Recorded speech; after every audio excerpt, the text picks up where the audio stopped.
empowerment. And the other thing we need to understand is in our communication, we need to be encouraging, and we need to make sure that we are with encouraging people who will bring out the best in us. I mean, think about the people you like to spend time with. Who do you like to spend time with? Well, we like to spend time with people who make us feel good. Okay?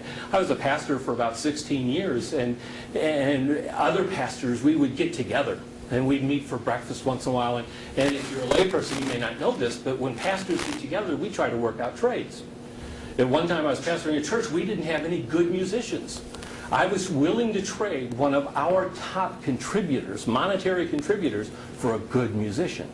Now, when a pastor's ready to get rid of a good giver, you know, well, the truth is, we never really made any deals.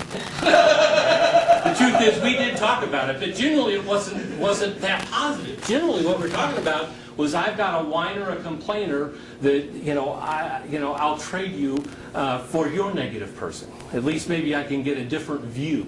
Okay, and there were people that we used to call joy suckers.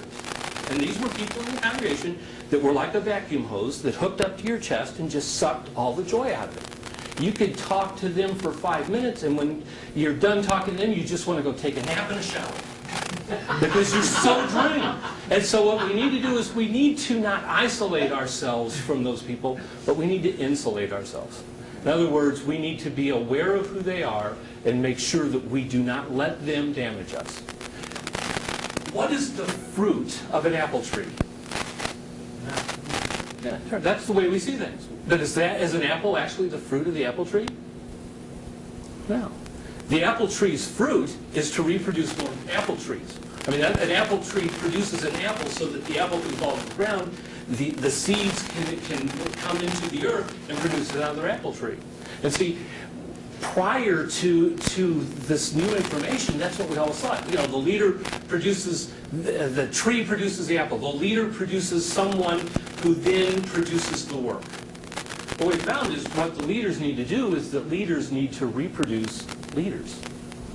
Not just fruit of an apple, but to reproduce more leaders. And so communication has changed because now instead of just working with people, we're trying to grow people.